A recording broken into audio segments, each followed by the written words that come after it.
আপনার কথা আমার কণ্ঠে চ্যানেলের পক্ষ হইতে আপনাদের সকলের জীবনে সাফল্য কামনা করি। আমার চ্যানেলটি নতুন, একেবারে নতুন। তো আমার মেন উদ্দেশ্য হইল আমাদের দেশের এবং আন্তর্জাতিক স্তরের ইতিহাস সহ সামগ্রিক পরিস্থিতি যাতে করে অতি সহজ সরল এবং গ্রহণযোগ্য পদ্ধতিতে আপনাদের নিকট পৌঁছে দিতে পারি। আমার মেন উদ্দেশ্য হলো আমি এমনভাবে ভিডিও বানাবো যাতে করে সমাজের সর্বশিক্ষিত থেকে শুরু করে একটা চাষা মানুষ যেন আমার ভিডিওটি বুঝতে পারে। তো এখন আমি শুরু করছি আজকের ভিডিও। এই মুহূর্তে আপনারা জানেন আমাদের পার্শ্ববর্তী এবং প্রতিবেশী দেশ বাংলাদেশ হিংসার দাবানল চলছে। সেখানে কম বেশি 100 জন হিংসার বলি এবং অসংখ্য মানুষ আহত। তো সকলেই আপনারা খবর শুনছেন, কিন্তু আপনারা মনে হয় ব্যাপারটা ঠিক জানেন না কেন এই পরিবেশ সৃষ্টি হলো বাংলাদেশে। তো আমি চেষ্টা করব অতি সহজভাবে আপনাদের এই ব্যাপারটা বুঝিয়ে দিতে। তো বাংলাদেশের এই হিংসার কারণে একটা সিস্টেম হচ্ছে, কোটা সিস্টেমের জন্য বাংলাদেশে এই হিংসার পরিবেশ সৃষ্টি হয়েছে। কোটা সিস্টেমটা কি প্রথমে বলে রাখি, বাংলাদেশ এবং পাকিস্তান একটি দেশ ছিল। 1971 সালে বঙ্গবন্ধু শেখ মুজিবুর রহমানের নেতৃত্বে বাংলাদেশ পাকিস্তান থেকে আলাদা হয়ে একটি স্বাধীন রাষ্ট্ররূপে পরিচিতি ঘটে। এই 71 সালে বাংলাদেশকে পাকিস্তান থেকে স্বাধীন করার জন্য যারা লড়েছিলেন তাদের বলা হয় মুক্তিযোদ্ধা। কেন মুক্তিযোদ্ধা না জানলে আপনারা ব্যাপারটা বুঝতে পারবেন না। এবারে মুক্তিযোদ্ধা কারা বুঝতে পারলেন? যারা বাংলাদেশকে পাকিস্তান থেকে আলাদা করার জন্য লড়েছিলেন তাদের বলা হয় মুক্তিযোদ্ধা। এবার মেন ব্যাপারটাই আসি। বাংলাদেশের চাকরির কোটা সিস্টেম হচ্ছে, ভালো করে দেখুন, 30%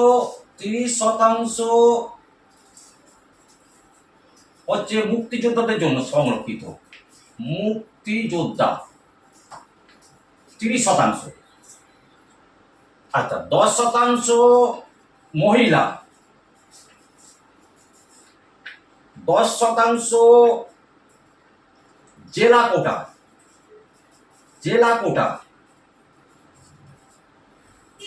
5% নেরি গোষ্ঠী, একটা আছে পেছিয়ে পড়া গোষ্ঠী, নেরি গোষ্ঠী, আর 1% হলো প্রতিবন্ধী। টোটাল 56%। ভালো করে বুঝুন, এই টোটাল 56% হচ্ছে বাংলাদেশে একদম সংরক্ষণ করা সিট। তাহলে বাকি থাকছে কত? 44%। চাকরির জন্য বাকি থাকছে 44%।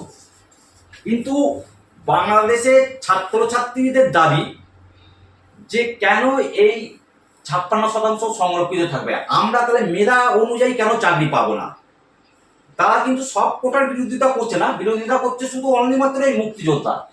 তাদের দাবি 1971 সালে মুক্তিযুদ্ধ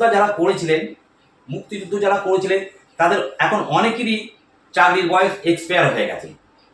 তা এখনো পর্যন্ত কেন এই কোটাকে টানতে হবে? তাহলে আমরা কেন মেধা অনুযায়ী চাকরি পাবো না? এটা বাংলাদেশের ছাত্রছাত্রীর দাবি এখন পর্যন্ত।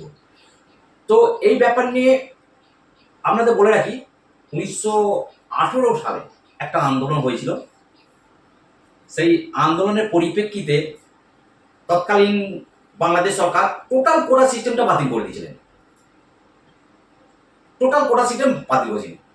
কিন্তু এই বাতিল করার পর কি হলো? বাতিল করার পর যাদের কোটা ছিল, এই মহিলারা সুপ্রিম কোর্টে আবেদন করলেন, এই মুক্তিযোদ্ধারা সুপ্রিম কোর্টে আবেদন করলেন, প্রতিবন্ধীরা আবেদন করলেন যে আমাদের কোটা সিস্টেম চালু রাখতে হবে। এখন মেন ফ্যাক্ট হচ্ছে, এই 2024 সালে 5ই জুন সুপ্রিম কোর্ট রায় দেয় যে সেই কোটা সিস্টেমই বহাল থাকবে। এইখান থেকে আগুনের সূত্রপাত। সুপ্রিম কোর্ট যেই মুহূর্তে রায় দেয় যে এই কোটা সিস্টেম পুনরায় বজায় থাকবে, তখন থেকেই ছাত্রছাত্রীদের একটা হিংসার পরিবেশ সৃষ্টি হয়েছে। এবং এই হিংসাতে আবার আগুনের ঘি ঢালার মতো একটি ঘটনা ঘটেছে। বাংলাদেশের প্রধানমন্ত্রী মাননীয়া শেখ হাসিনার একটি উক্তি, উনি বললেন মুক্তিযোদ্ধা নাতি নাতিরা চাকরি পাবেন না তো রাজা রাজাকারেরা চাকরি পাবেন?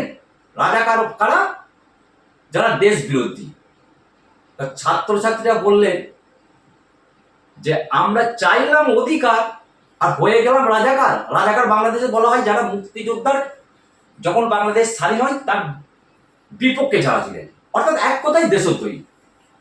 তো এই নিয়ে এখন পর্যন্ত বাংলাদেশে বিরাট হিংসাত্মক ঘটনা, 100 কম বেশি ছাত্রছাত্রী নিহত হয়েছে এবং আরো বহু ছাত্রছাত্রী আহত অবস্থায় আছেন।